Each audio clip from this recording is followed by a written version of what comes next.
જે ભૂમિએ દેશને ગાંધી અને સરદાર આપ્યા, જેણે આઝાદીની લડતનો પાયો નાખ્યો, તે ગુજરાત 1947માં ભારતના નકશા પર ક્યાંય નહોતું. આઝાદી મળી ગઈ, પણ ગુજરાતીઓને પોતાની આગવી ઓળખ માટે બીજા 13 વર્ષ સુધી લોહિયાળ સંઘર્ષ કરવો પડ્યો. આ કેવી રીતે શક્ય બન્યું?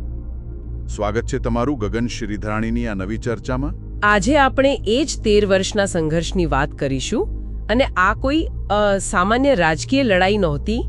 આ વિદ્યાર્થીઓના બલિદાન, એક અડીખમ જન આંદોલન અને ગુજરાતી અસ્મિતાના પુનર્જન્મની ગાથા છે. બરાબર. તો ચાલો આખી વાતને શરૂઆતથી સમજીએ. સૌથી પહેલો અને મૂળભૂત સવાલ એ જ છે કે 1947માં જ્યારે ભારત આઝાદ થયું ત્યારે ગુજરાત નામનું કોઈ રાજ્ય કેમ નહોતું? 1947ની જે સિચ્યુએશન હતી એ અત્યાર કરતાં સાવ અલગ અને ખૂબ જટિલ હતી. બહુ જ જટિલ. હા, જેને આપણે આજે ગુજરાત કહીએ છીએ ને, તે અનેક ટુકડાઓમાં વહેંચાયેલું હતું. અમદાવાદ, ખેડા, ભરૂચ, સુરત, પંચમહાલ. હા, આ બધા મુખ્ય જિલ્લાઓ બ્રિટિશ શાસન હેઠળના બોમ્બે પ્રેસિડેન્સીનો ભાગ હતા. અને એનાથી પણ વધારે પેચીદો મુદ્દો હતો રજવાડાઓનો. તમે વિચાર તો કરો, એકલા સૌરાષ્ટ્રમાં 222 નાના મોટા રજવાડા હતા. 222? હા, અને ગુજરાતના બીજા ભાગોમાં 144 જેટલા બીજા. આ બધાને એક કરીને એક વહીવટી માળખામાં લાવવા, એ સરદાર પટેલ સામે હિમાલય જેવડો પડકાર હતો. ચોક્કસ. એટલે એમણે ફેબ્રુઆરી 1948માં આ રજવાડાઓને એક કરીને યુનાઇટેડ સ્ટેટ્સ ઓફ કાઠિયાવાડ બનાવ્યો, જે પાછળથી સૌરાષ્ટ્ર રાજ્ય બન્યું. મતલબ કે આઝાદી સમયે ગુજરાતી બોલતી પ્રજા 3-4 અલગ અલગ વહીવટી એકમોમાં વહેંચાયેલી હતી. બરાબર.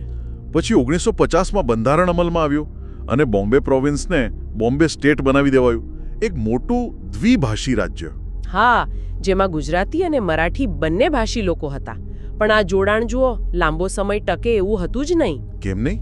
કારણ કે આખા દેશમાં ભાષાવાર રાજ્યોની માંગણી જોર પકડી રહી હતી. લોકોને લાગતું હતું કે પોતાની ભાષા, પોતાની સંસ્કૃતિ પ્રમાણે પોતાનો અલગ રાજ્ય હોવું જોઈએ. પણ કેન્દ્ર સરકાર તો આની વિરુદ્ધમાં હતી. સખત વિરોધમાં. ખાસ કરીને વડાપ્રધાન નહેરુ. એમને લાગતું હતું કે આનાથી દેશ તૂટી જશે. એટલે એમને ભાગલાનો ડર હતો. બિલકુલ. 1948માં ધર કમિશને સ્પષ્ટ કહ્યું કે ભાષાના આધારે રાજ્યો બનાવવાથી દેશમાં ભાગલાવાદી માનસિકતા વધશે. પછી જેવીપી કમિટી, જવાહરલાલ નહેરુ, વલ્લભભાઈ પટેલ અને પટ્ટાભી સીતારમૈયા. હા, એ કમિટીએ પણ આ જ ડર બતાવ્યો. એમની પહેલી પ્રાયોરિટી દેશની એકતા હતી. અને રસપ્રદ વાત તો એ છે કે કનૈયાલાલ મુનશી જેવા ગુજરાતના મોટા ગજાના નેતા પણ આને ભાષાવાદ કહીને વિરોધ કરતા હતા. બરાબર. તો પછી એવી તો શું થયું કે આટલો મક્કમ વિરોધ અચાનક તૂટી પડ્યો? એનું કારણ હતું દક્ષિણ ભારતમાં થયેલું એક બલિદાન. 1952માં અલગ આંધ્રપ્રદેશ રાજ્યની માંગ સાથે ગાંધીવાદી નેતા પોટ્ટી શ્રીરામુલુ આમરણાંત ઉપવાસ પર બેઠા. 58 દિવસના ઉપવાસ પછી એમનું મૃત્યુ થયું. અને એમના મૃત્યુના સમાચારે આખા આંધ્રમાં આગ લગાડી દીધી. ભયંકર હિંસા ફાટી નીકળી. એટલે કે જનતાનો આક્રોશ સરકારના ઈરાદા કરતાં વધુ મજબૂત સાબિત થયો. એક્ઝેક્ટલી. એ પ્રચંડ જનાક્રોશ સામે ઝૂકીને સરકારે તાત્કાલિક આંધ્રપ્રદેશની રચના કરવી પડી. અને એનાથી બીજા રાજ્યો માટે પણ દરવાજા ખુલી ગયા. બિલકુલ. સરકારે મજબૂરીમાં સ્ટેટ્સ રીઓર્ગેનાઇઝેશન કમિશન એટલે કે ફઝલ અલી પંચની રચના કરવી પડી. અને આ એ જ પંચ છે જેણે ગુજરાતને એક એવો નિર્ણય આપ્યો જેણે મહાગુજરાત આંદોલનની આગ ભડકાવી. હા, એમણે આખા દેશ માટે ભાષાવાર રાજ્યોની ભલામણ કરી, પણ પશ્ચિમ ભારતમાં એક વિચિત્ર ફોર્મ્યુલા આપી. શું હતી એ ફોર્મ્યુલા? એમણે કહ્યું કે બોમ્બે રાજ્ય દ્વિભાષી જ રહેશે. એટલું જ નહીં, સૌરાષ્ટ્ર અને કચ્છને પણ એમાં ભેળવી દેવામાં આવશે. શું વાત કરો છો? હા, આ એક મોટો રાજકીય ધડાકો હતો. ગુજરાતીઓને લાગ્યું કે અમારી ભાષા, સંસ્કૃતિ, અમારી ઓળખ એ બધું જ મુંબઈના રાજકીય વર્ચસ્વ નીચે કચડાઈ જશે. અને આ ઊંડા અસંતોષમાંથી જન્મ થયો મહાગુજરાત આંદોલનનો. બરાબર. આંદોલનની શરૂઆત આમ તો શાંતિપૂર્ણ હતી, પણ 8 ઓગસ્ટ 1956 એ દિવસ ગુજરાતના ઇતિહાસમાં કાયમ માટે કાળો દિવસ બની ગયો. લાલ દરવાજાનો લોહિયાળ દિવસ. હા, અમદાવાદની કોલેજોના વિદ્યાર્થીઓ અલગ ગુજરાતની માંગ સાથે લાલ દરવાજા પાસે આવેલા કોંગ્રેસ હાઉસ પહોંચ્યા હતા. અને તે સમયે બોમ્બે રાજ્યના મુખ્યમંત્રી હતા મોરારજી દેસાઈ, જે આ માંગના કટ્ટર વિરોધી હતા. બિલકુલ. વિદ્યાર્થીઓ તો શાંતિપૂર્ણ રીતે પોતાની વાત કહેવા ગયા હતા, પણ ત્યાં વાતાવરણ તંગ બન્યું અને પોલીસે ગોળીબાર કર્યો. એ દિવસે જે બન્યું તે અકલ્પનીય હતું. સેન્ટ ઝેવિયર્સ કોલેજનો 19 વર્ષનો વિદ્યાર્થી કૌશિક વ્યાસ, 11મા ધોરણમાં ભણતો સુરેશ ભટ્ટ, 7 લોકો શહીદ થયા. હા, 7 યુવાનો. આ ગોળીબારે ગુજરાતની શાંત પ્રજાના હૃદયમાં ક્રાંતિની જ્વાળા ભડકાવી. જે આંદોલન અમુક લોકો પૂરતું સીમિત હતું, તે હવે ઘરે ઘરનું આંદોલન બની ગયું. અને આ લોક આંદોલનને હવે એક ચહેરાની, એક નેતાની જરૂર હતી. અને ત્યારે એન્ટ્રી થઈ ઇન્દુલાલ યાજ્ઞિકની. લોકોના પ્રેમાળ ઇન્દુ ચાચા. ખરા અર્થમાં તેઓ જનતાના ફકીર હતા, જે રાજકીય વનવાસમાંથી પાછા આવ્યા. અહીંયા ગગનભાઈએ જે રીતે ઇન્દુ ચાચાના વ્યક્તિત્વને રજૂ કર્યું છે, તે આ આંદોલનને સમજવા માટે ખૂબ જરૂરી છે. એ માત્ર એક રાજનેતા નહોતા. ના, બિલકુલ નહીં. એ એક પત્રકાર હતા, લેખક હતા, ખેડૂતોના હામી હતા અને ફિલ્મ નિર્માતા પણ હતા. એમની સાદગી અને સીધી વાત કરવાની છટાએ એમને સીધા લોકોના દિલમાં ઉતારી દીધા. ચોક્કસ. તેમણે 9 સપ્ટેમ્બર 1956ના રોજ મહાગુજરાત જનતા પરિષદની સ્થાપના કરી અને આંદોલનને શહેરથી ગામડા સુધી પહોંચાડ્યો. એક નેતા કે જેણે સત્તાનો મોહ છોડીને લોકોનો અવાજ બનવાનું નક્કી કર્યું. ઇન્દુ ચાચાની આ વાત ખરેખર પ્રેરણાદાયક છે. જો આ વિચાર દિલને સ્પર્શી ગયો હોય તો આ ચર્ચાને એક લાઇક આપીને અમારો ઉત્સાહ વધારવાનું ચૂકશો નહીં. આંદોલનનું એક એવું પ્રકરણ છે જે આજે પણ અહિંસક વિરોધનું ઉત્તમ ઉદાહરણ ગણાય છે. જનતા કર્ફ્યુ. હા, જનતા કર્ફ્યુ.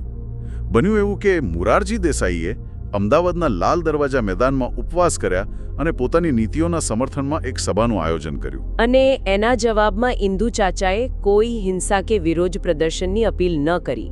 ના. તેમણે ગુજરાતની જનતાને માત્ર એક જ વિનંતી કરી: કોઈએ એ સભામાં જવું નહીં, કોઈએ ઘરની બહાર પણ નીકળવું નહીં. અરે પરિણામ અદ્ભુત, અકલ્પનીય. જ્યારે મોરારજી દેસાઈ સભા સ્થળે પહોંચ્યા ત્યારે આખું મેદાન ખાલીખમ હતું. અમદાવાદના રસ્તાઓ સૂમસામ, એક પણ દુકાન ખુલ્લી નહીં. લોકોએ સ્વેચ્છાએ શાંતિપૂર્ણ રીતે કર્ફ્યુ પાડ્યો હતો. આ મૌન વિરોધ એ દિલ્હીમાં બેઠેલી કેન્દ્ર સરકારના ગાલ પર એક જોરદાર તમાચો હતો. એકદમ સ્પષ્ટ સંદેશો ગયો કે ગુજરાતની જનતા કોની સાથે છે. હિંસા નહીં, પથ્થરમારો નહીં, બસ મૌન અને શિસ્તની તાકાત. આ વિચાર જ કેટલો પાવરફુલ છે. જો આ વાત સાથે સહમત હો તો અમારી ચેનલને સબસ્ક્રાઇબ કરવાનું ભૂલતા નહીં, જેથી આવા ઐતિહાસિક પ્રસંગોની ઊંડાણપૂર્વકની વાતો તમારા સુધી પહોંચતી રહે. આંદોલન જેમ જેમ આગળ વધ્યું તેમ 2 મુદ્દા સૌથી મોટા વિવાદનું કેન્દ્ર બન્યા: મુંબઈ અને ડાંગ. હા, મુંબઈનો મુદ્દો તો ખૂબ જ ભાવનાત્મક અને આર્થિક રીતે જટિલ હતો. ગુજરાતી ઉદ્યોગપતિઓની દલીલ હતી કે મુંબઈને આર્થિક રાજધાની બનાવવામાં અમારો સી ફાળો છે, તો એ ગુજરાતને મળવું જોઈએ. બરાબર. બીજી તરફ મરાઠીઓનો દાવો પણ મજબૂત હતો કે મુંબઈ ભૌગોલિક રીતે મહારાષ્ટ્રનો ભાગ છે. અંતે લાંબી રાજકીય ચર્ચાઓ પછી નક્કી થયું કે મુંબઈ શહેર મહારાષ્ટ્રને મળશે. આ ગુજરાતીઓ માટે એક ફટકો હતો, પણ રાજ્ય મેળવવા માટે આ સમાધાન જરૂરી હતું. પણ ડાંગનો કિસ્સો ખરેખર ખૂબ રસપ્રદ છે. અહીં ગગનભાઈએ આપેલી વિગતો આ સંઘર્ષને એક ઓછા જાણીતા પણ મહત્વના પાસા પર પ્રકાશ પાડે છે. હા, મહારાષ્ટ્રના નેતાઓ દાવો કરતા હતા કે ડાંગના આદિવાસીઓ મરાઠીની એક બોલી બોલે છે. તો એ મહારાષ્ટ્રનો ભાગ હોવો જોઈએ. ત્યારે ઘેલુભાઈ નાયક જેવા ગાંધીવાદી નેતા અને તેમના ભાઈએ જે કામ કર્યું તે અદ્ભુત હતું. તેઓ ડાંગના ગામોમાં ગયા, આશ્રમ શાળાઓ ખોલી, જમીની સ્તરે કામ કર્યું. હા, અને પુરાવાઓ સાથે સાબિત કર્યું કે ડાંગની બોલી અને સંસ્કૃતિ ગુજરાતી સાથે વધુ નજીકનો સંબંધ ધરાવે છે, મરાઠી સાથે નહીં. અને એમના પ્રયાસોને કારણે જ આજે ડાંગ ગુજરાતનો અભિન્ન અંગ છે. બિલકુલ.